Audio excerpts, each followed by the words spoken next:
주진우 기자에게 청구된 구속영장을 기소된 주진우 주 기자가 왜 주진우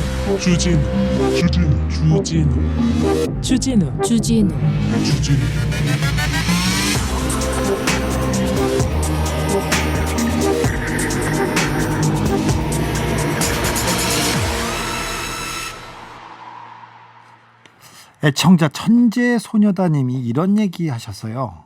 국난 극복이 취미 민족 아닙니까? 이길 수 있어요. 네, 저희는 이길 수 있습니다. 그런데 국난 극복이 취미라는 말은 조금 슬프네요. 조금 그러네요. 그런데 아무튼 이길 수 있습니다.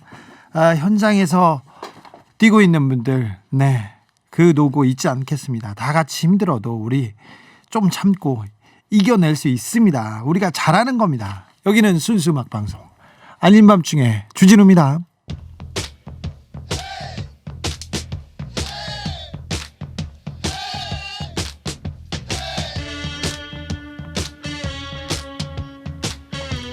그분이 오셨습니다.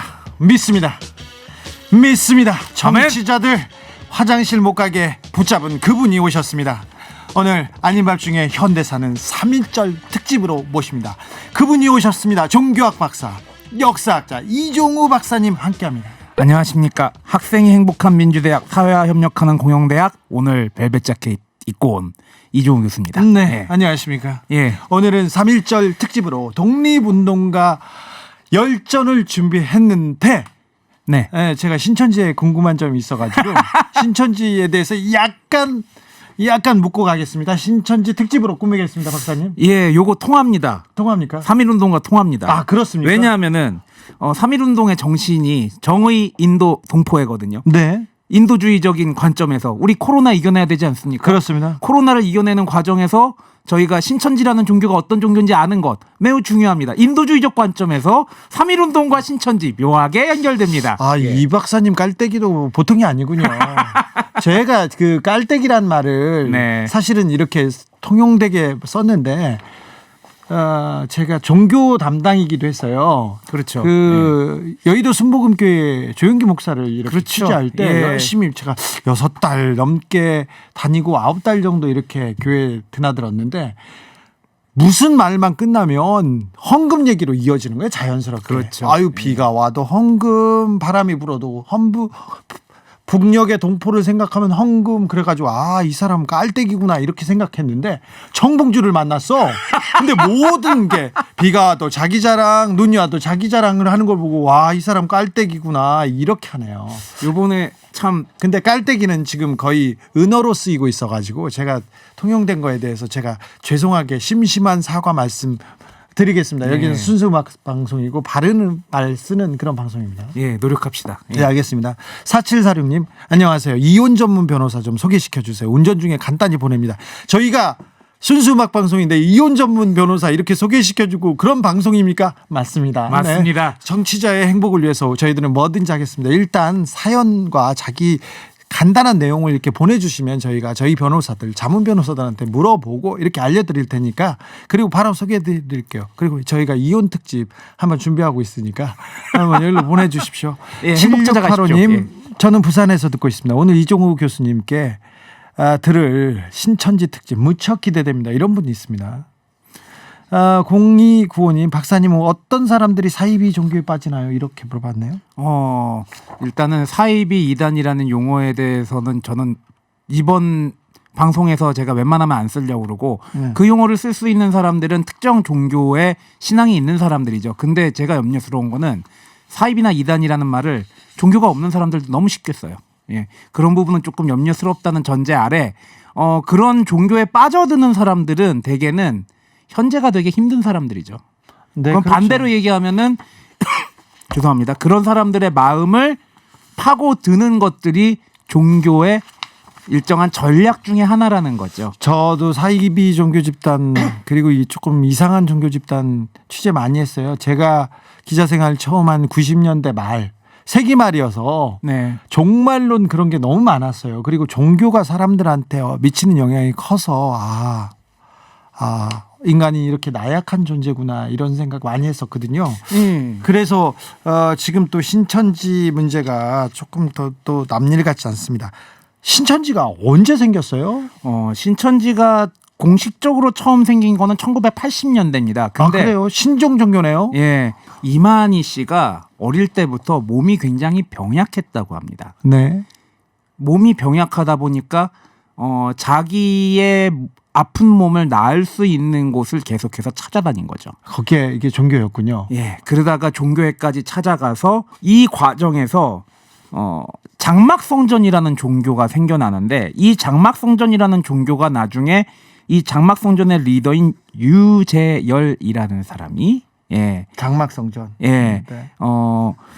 사기 혐의로 피고소를 당하고 그리고 다른 곳으로 도망을 가게 됩니다. 그러면서 장막성전이라는 것이 5개의 종교로 갈라지는데 장막성전의 유재열 그 교주 같은 분이 이분이 사기 혐의로 도망갔죠. 미국으로 도망갔죠. 예, 미국으로 도망갔습니다. 그러면서 이 종교가 지금 갈라지죠. 예. 아까 이 박사님께서 사이비 이단이라고 말할 수 있는 거는 그 안에서 종교를 가지고 있는 사람이지 저희 같은 사람은 그냥 신흥 종교로 하겠습니다. 사이비는 신흥 종교로 하겠습니다. 예. 네. 그리고 여담인데 이 유재열이라는 사람의 인척 관계가 굉장히 유명한 사람이 있죠. 네. 예. 거기까지만 하겠습니다. 괜찮아요. 거기까지는 하셔도 됩니다. 예, 저기 싸이 씨가 이분과 인척 관계에 있습니다. 예. 그리고 5개의 증거장막 성전으로 갈라진데 그 중에 하나가 신천지 예수교 증거장막 성전 이렇게 되는 겁니다.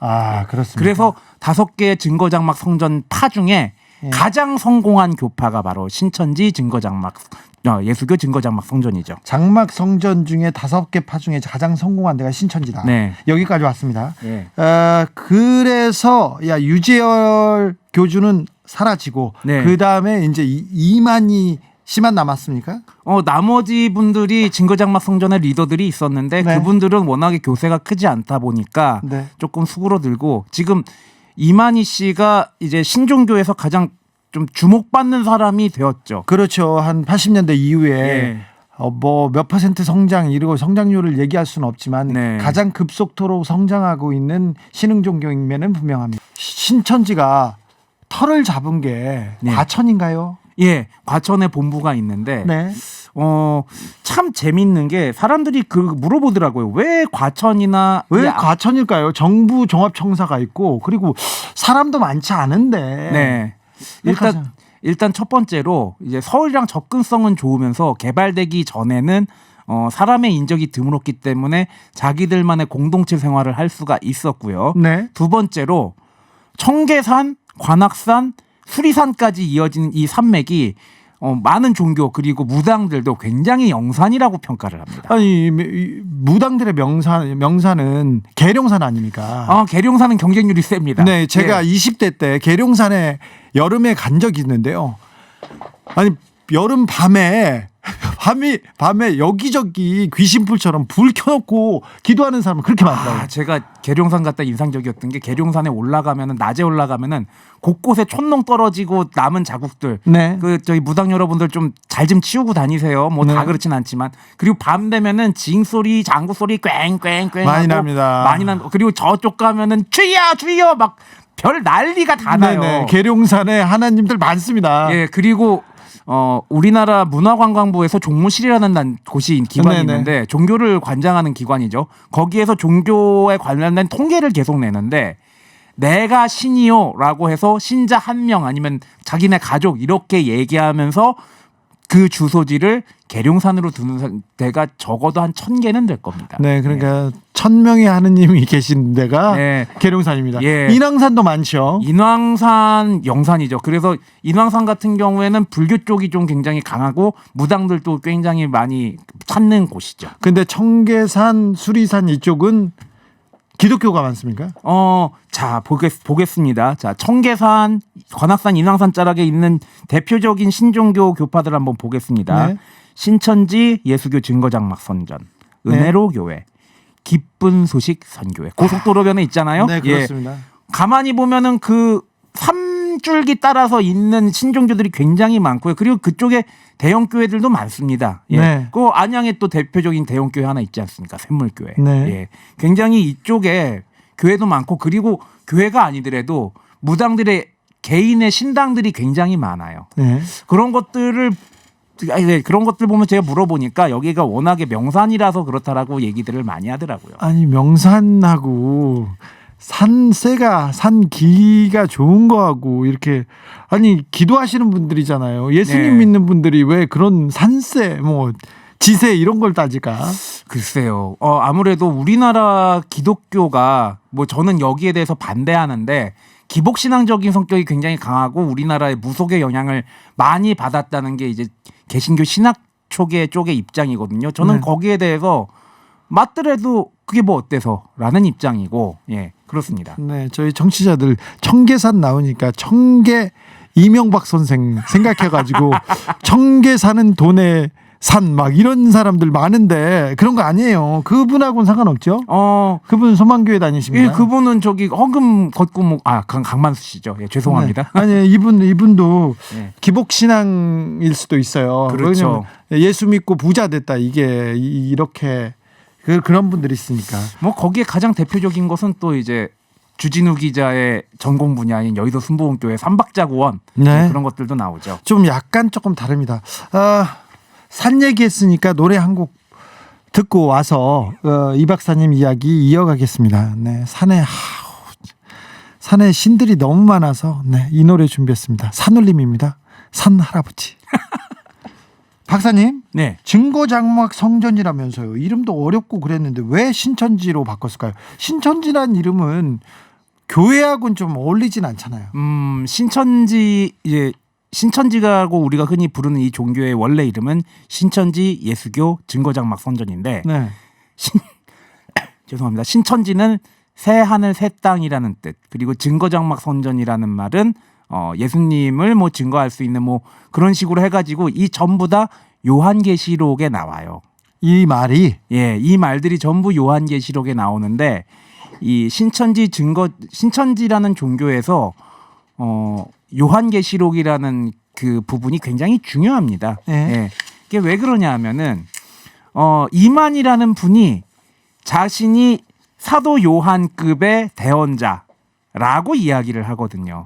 그리고 그 안에서도 선생님 뭐 그리고 굉장히 뭐 성령급에 유사한 그렇게 대언자, 약속의 목자 이렇게 칭송을 받고 있거든요. 신천지에서 그러면 이만희 총회장이 가지는 위치는 어느 정도예요, 그럼?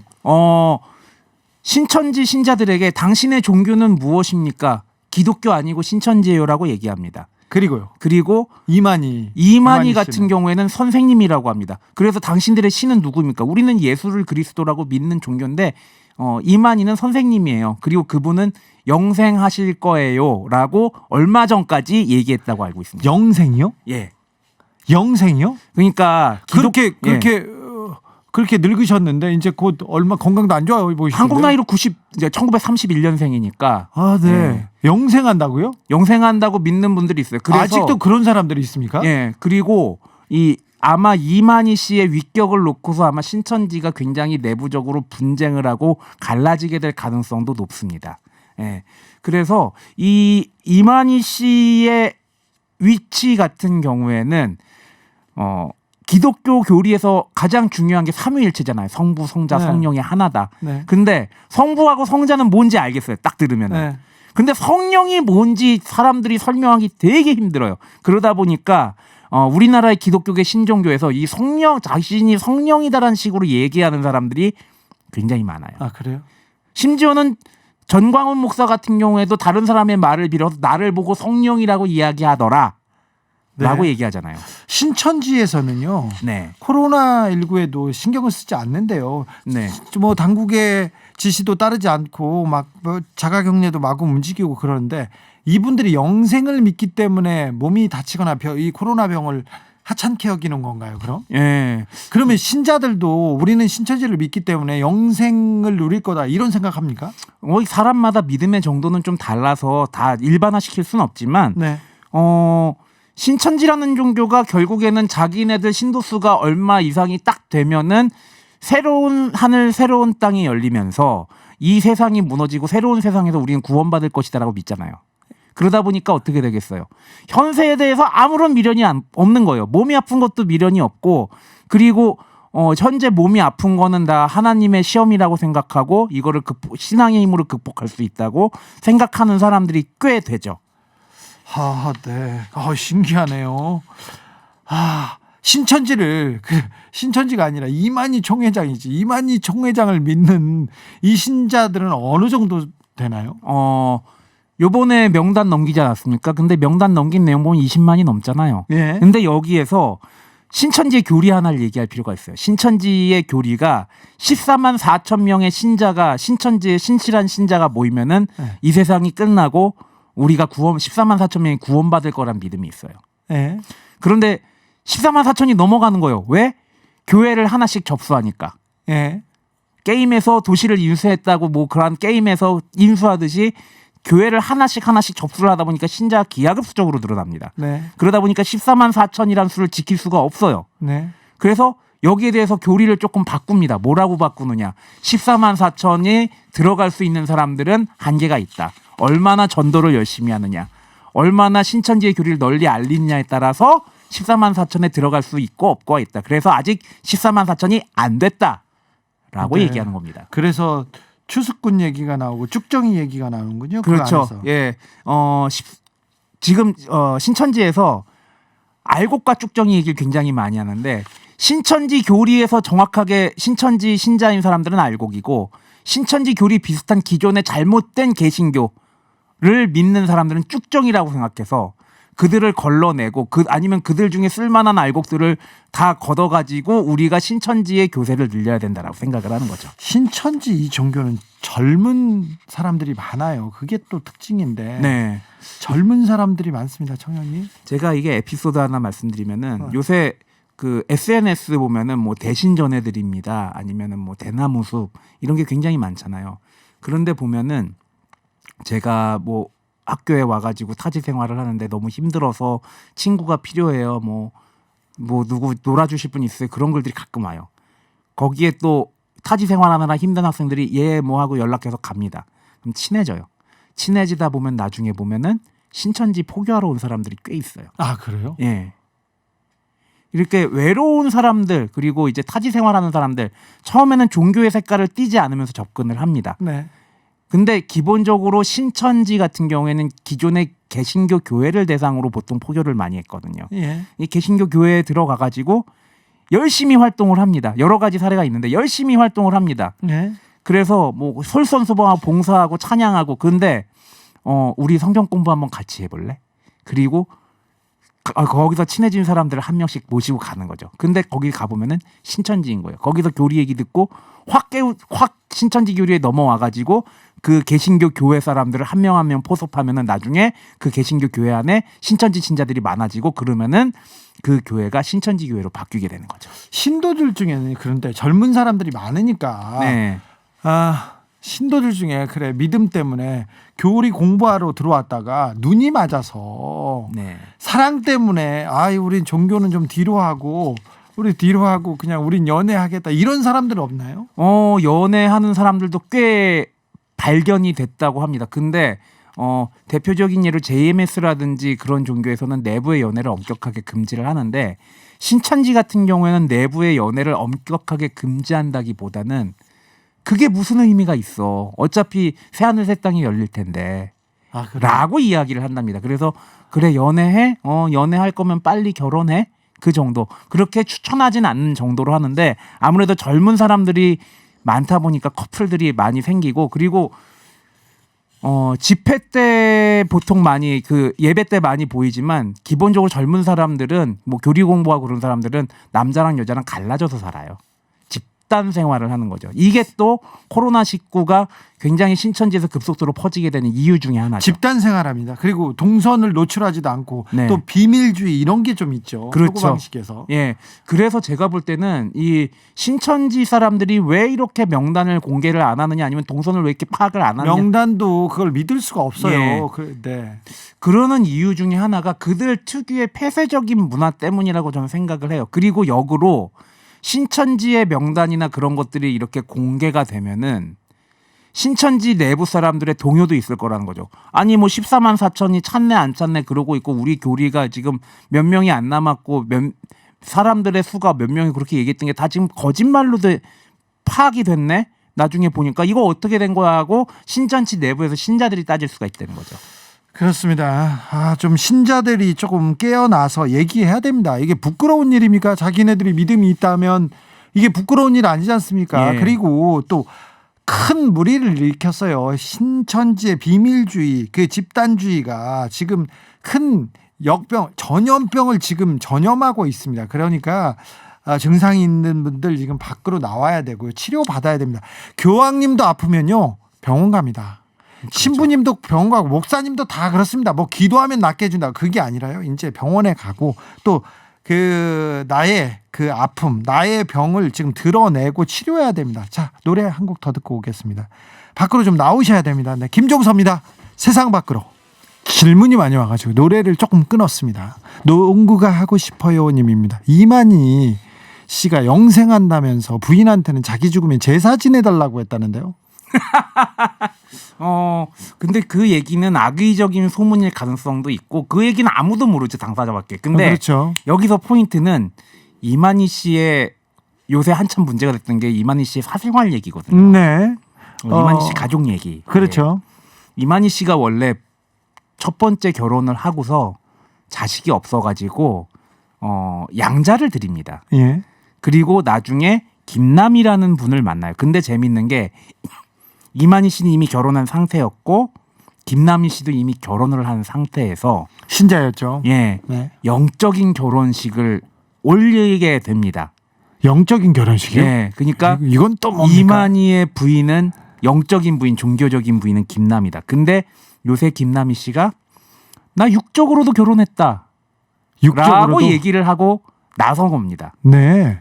거기에 대해서 신천지 측에서는 김남희 씨가 돈을 횡령했다. 네. 라고 얘기를 하고 김남희 씨는 또 거기에 대해서 이만희는 사입이 이단이고 돈만 밝히는 노인네다 막 이런 식으로 얘기를 하는 거죠. 네. 심각해지네요. 예. 이 부분에 대해서는 이 박사님한테 이견을 제시할 만한 사람들이 있을 수도 있습니다. 저희는 신천지 예수교 장막성전의 반론권 보장합니다. 언제든지 연락 주세요. 사실 이분들 저한테 제보하겠다고 많이 연락 왔는데 제가 안 받았었거든요. 그전에는. 이제는 받아서 저희가 신천지 얘기를 했기 때문에 이만희 씨 얘기 저희가 받아드릴 테니까 언제든지 오십시오. 자, 계속해 주세요. 예. 그래서 김남희 씨하고는 어떻게 됩니까? 그래서 김남희 씨는 요새 활동을 하는 게 네. 신천지 안티로서 뭐 자기 유튜브 채널도 개설하고 그렇게 활동을 하고 있고 예. 이게 뭐하고 관련됐냐면은 이만희 씨가 내부적으로는 어떻게 믿을지 모르겠지만 곧 후계자를 세워야 되잖아요. 나이가 있으니까요. 예. 근데 이만희 씨가 아까도 얘기했지만 뭐 양자를 드렸다 그런 얘기가 있는데 그 후계자를 고르는 과정에서 김남희 씨가 어느 정도 밀려나기 시작한 겁니다. 그리고 김남희 씨를 아예 그러니까 영적인 부인이었다고요? 예. 영적인 부인인 김남희 씨한테 그러니까 승계하려고 했거든요. 예, 뭐 통일교 같은 경우에 대표적이지 않습니까? 문선명 씨가 숨진 다음에 그 다음에 부인인 한학자 네. 그리고 아들인 문형진 굉장히 많이 났잖아요. 아이를. 네.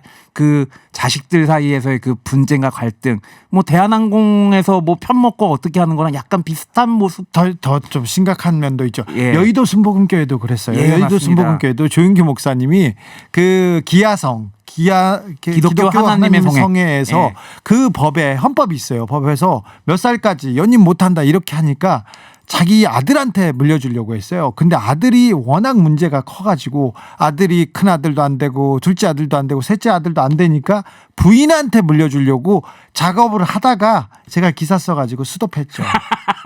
그리고는 은퇴하신다고 하셨어요. 그리고 저는 이만희 씨의 사생활에 대해서 비난하거나 뭐 그럴 생각이 하나도 없습니다. 아니 예. 그랬어요. 그러니까 영적 부인하고 지금 갈등 중이죠. 육적 부인은요. 육적 부인은 거의 뭐 수그러든 상태고 그 자식들 중심으로 뭐가 좀 돌아가고 있는 걸로 알고 있습니다. 지금요? 후계 구도가. 왜냐하면은 이만희 씨의 친자식을 낳지를 못했잖아요.